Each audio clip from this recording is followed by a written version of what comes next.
আমি নিজে জামাটা তৈরি করছি নিজের হাতে। এই যে এখন পুরোটা কাজ শেষ করলাম। আসসালামু আলাইকুম। আমার দাদু যাবে ঢাকায় বিয়েয়, তার মেহেদিতে লাল জামা লাগবে, লাল থিং। তাই কি করা যায় চিন্তা করলাম, জর্জেটের জামা কেনা যেত রেডিমেড, কিন্তু তার চেয়ে সুতি রেডি নিজের যেহেতু একটু কাজ জানি টুকটাক, আমি নিজেই তৈরি করতেছি। এখন সম্পূর্ণ কাজ হয়েছে, এখন হাতের ইয়াটা দিয়ে রাখছি, এখানে মেশিনে সেলাই করবো একটু হালকা। এই কাজটাই এখন বাকি আছে, সব কাজ শেষ। পুরোপুরি হাতা টাতা এইভাবে হাতা দিলাম, এই ফিতা দিলাম, এখানে হাতা বসাইছি, এই যে লেস দিয়ে, এখানে লেস দিচ্ছি, আবার এখানেও লেস দিচ্ছি। জামাটা কেমন হলো বলবেন। আমার নাতির জামা আমি নিজের হাতে তৈরি করছি, আমার তো অনেক শান্তি লাগতেছে, কারণ এই যাবৎ বাবু হওয়ার পরে আমি তেমন এবার আর সেলাই করিনি কোনো কিছু, সময়ের সাথেও পারে ওঠে না, অনেক ভেজাল টেজাল থাকার কারণে করিনি। কিন্তু এখন মন চাচ্ছে যে একটা বাবুর জন্য আমি জামা বানাই, আমার আপুর জন্য। জামাটা কেমন হলো বলবেন আপনারা। কারণ এই কাজ ছিল, এই বাসা আমার ফ্ল্যাটে ওটা অনেক কাজ ছিল, অনেক ঝামেলা ছিল, এই জন্য বাবু হওয়ার পর তেমন আর হাতের কাজ করিনি, অনেক কাজই আর সেলাই পড়াই করিনি। এখন এই জামাটা আমার যেহেতু বিয়ে আছে সামনে, আমার ভাইয়ের মেয়ের বিয়ে, সেখানে যাব বাবু। আর আবার আরও একটা ড্রেস আমি আর নিজে ওটা নেই দর্জির কাছে দিয়ে দিছি, ওটা হলো হলুদের আর এটা হলো মেহেদির। কেমন হয়েছে আপনারা বলবেন এবং লাইক শেয়ার করে জানাবেন, যে কমেন্টস এর মাধ্যমে জানাবেন যেটা কেমন হলো। কারণ এখন আর ভিডিওগুলো সেভাবে মানুষ মন দিয়ে দেখে না, লাইকও করে না, কেন জানি না। যাই হোক, এটা তাদের মর্জি। আর আমার আপির খেলনা দেখেন, ওই যে মেশিনের এর জন্য ওখানে নিয়ে রাখা, আর ওই জানলা থেকে সব খেলনা টুকটুক করে নিচে ফেলাই দেয়। বলে 1 পাও 2 পাও বাড়া শিখছে, কতটা জামা একটু যদিও বড় হয়েছে, 2-4 দিন বাচ্চা মানুষ তো, আমার নাতনি, ছেলের ঘরের মেয়ে, আলহামদুলিল্লাহ। এটা একটা অন্যরকমের শান্তি। যদি ভালো লাগে অবশ্যই আপনারা লাইক শেয়ার করবেন, অবশ্যই। আপনাদের আর একটা জিনিস দেখাই, আমার বারান্দায় তো অবশ্যই কাউকে দেখাইও নাই, এখন তো আমার কাউকে বলেই নেই যে আমার ফ্ল্যাটের বারান্দাটা কেমন হচ্ছে, কারণ এই তো আমার তো আশাই হয়নি।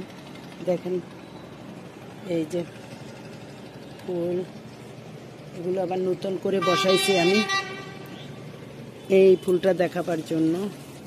এই বাসায় আসার পরে আর 2টো ফুল ফুটছে, আর মাশাআল্লাহ আর একটা ফুটছে, কত সুন্দর। এই যে এই গাছগুলো সব যত্ন করলাম।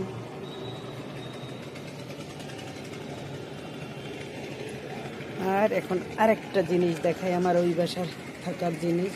এই যে আমি ওদেরকে নষ্ট করিনি, কোথাও ফেলে আসিনি, মাশাআল্লাহ বলে। আমার ও যে গুটু গুটু একটা বাবু,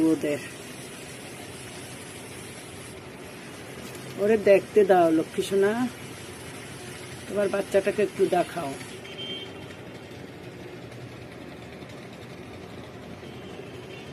ওই যে ও একটু অসুস্থ ছিল, আর একটা ডিম পড়েছিল, মানে বসতে বেশ অসুস্থ, হলুদ এবং তার সাথে ওর একটা ভিটামিন ওষুধ খাওয়াতে মাশাআল্লাহ এখন ওর মা এখন সুস্থ, বাচ্চাটা বেশ বড় হয়েছে। ওই ডিমটা নষ্ট হয়ে গেছে, কারণ তখন বসতে পারতেছিল না, একদম হাঁটতেই পারতো না। তারপরে কি করবো, দিশা পাই না, হলুদ আর এবং ওই একটা ভিটামিন ছিল সেটা খাওয়াতে এখন অনেকটা সুস্থ।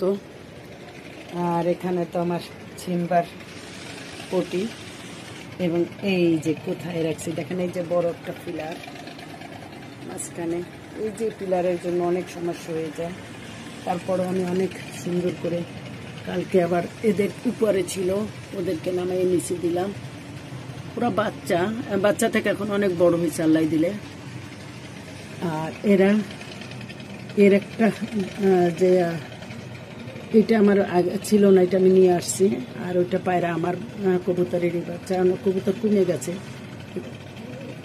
এত। এই যে কেমন লাগতেছে আপনাদের কাছে বলবেন। মানে এর পিছনে সময় দিতে হয় প্রচুর। গাছ এই যে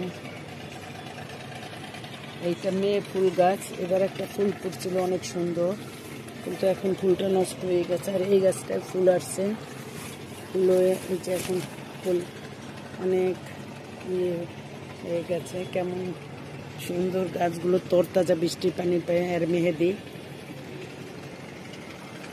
এ তো আমার এক বারান্দার গাছ, আর ও বারান্দায়ও গাছ আছে। এই যে আমি নিজের হাতে চিকা তৈরি করে ঝুলাইয়ে দিছি। এখানেও আমি নিজে পাটের রশি দিয়ে এরকম ছিটা বানিয়ে নিয়েছি, তারপরে এটা ঝুলানো। এই যে আবার নতুন করে এখানে কলি আসছে, দেখাবো এই ফুল ফুটলে। অনেক সুন্দর কালারগুলো, সেই সুন্দর মাশাআল্লাহ। আর এখানেও ফুলের কলি আসতে আছে। এই যে ফুল ফুটবে এখন।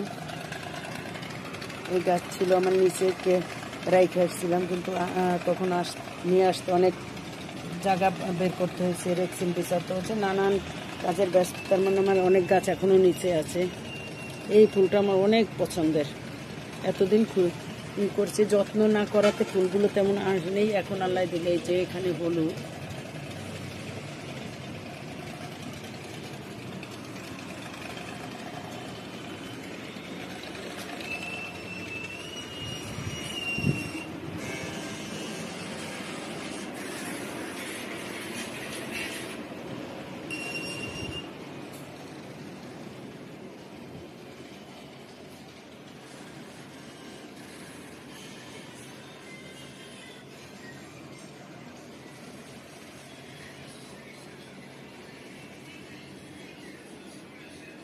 এটাও আমি নিজের হাতে নিজে তৈরি করছি এগুলো।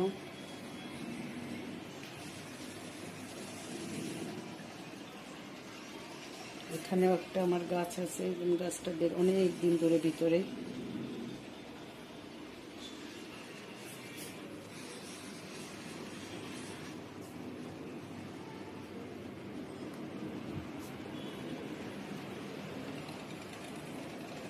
টেবিলের উপরে একটা গাছ।